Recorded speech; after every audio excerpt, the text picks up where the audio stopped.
Star Wars Hunters now has a total of 7 maps in the game if you don't include Hutball and Escort. They are 2 big modes that should probably come to the game at some point permanently, of which they have their own maps for those modes, but because they're not in the game fully, I'm not going to include them in today's ranking. So that is what I'm doing today. I'm going to be ranking the 7 current maps in the game, because I've been meaning to do this honestly since Season 1. So with the introduction of Vader's Castle, I thought now was a perfect time to do that. But before I do get into it, make sure you are subscribed to the channel to stay fully up to date with all things Star Wars Hunters.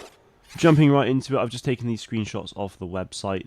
Weirdly, Vespara Row isn't on there though, so I'm a bit confused as to why that is. But we've got Vader's Castle, Dune Sea Outpost, Death Star Crossfire, Vandal Rail Yard, Mos Espa Pod Race, Ewok Village, and finally Vespara Row. Now Vader's Castle for me is easily my favourite map in the game now. You've probably heard me talk about this quite a bit before, but the level of immersion I feel when I'm in this map is just insane. The spawn points being away from the actual map itself for me is really good, especially for something like Trophy Chase. It means that you can't go back in the spawns, and I also just find it quite a lot of fun to try and knock people off the map. There's a few places you can do that, so it's always good fun, especially as Chaos. So for me, Vader's Castle is 100% an S tier map. Dune Sea Outpost has been in the game now since the very beginning of soft launch back in November 2021, so it's something I've played countless times already, and it has undergone a few changes, like by the spawn points of the actual arena outpost itself. On the outside of it, in the middle, there's like the droid depot bit with a speeder and stuff. They never used to be there, so they were added at some point mid soft launch. So I'm a big fan of those, and also where the stairs are and stuff, that's changed around a little bit as well. I can't actually really remember what it was like before, but those things have changed a fair bit. So now I do think it is a solid map. I wouldn't say it's on the level of something like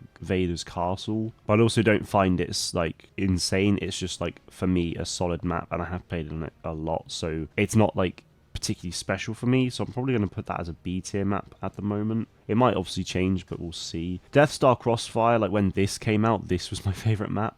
I love the Death Star references it's got. It's got a Dianoga down in one of the grates in the, I guess, south side of the map, if you could call it that, where the side essentially where the X-Wing has crashed into the map. You know, you can see like the Emperor's throne room on the spire. There's an Imperial hangar with TIE fighters in it and stuff. There's TIE fighters and X-Wings flying around. And also one thing I love is that in that top exhaust port bit, if you jump down, you can actually hear like the noise of the torpedo going down it. So there's a lot of really cool references. It's a really fun map to be on, but I wouldn't say in terms of the immersive side of it, it's quite Vader's Castle level. So for me, I'm going to put that as an A tier map. I'm a big fan of it, but it's not quite there. Then we've got Vandal Rail Yard. This for me again is a fantastic map.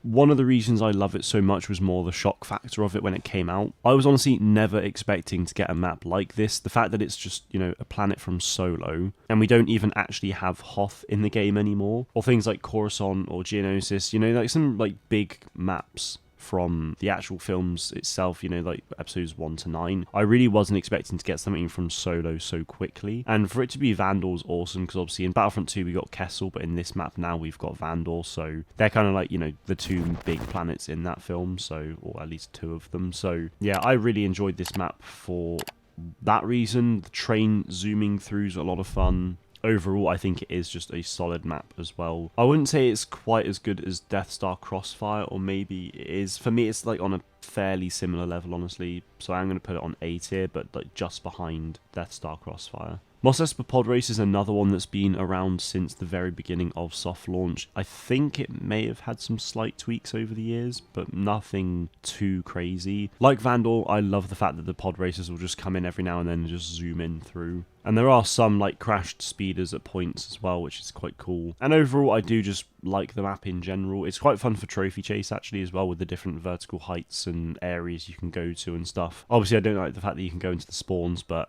it's a pretty solid map in my opinion.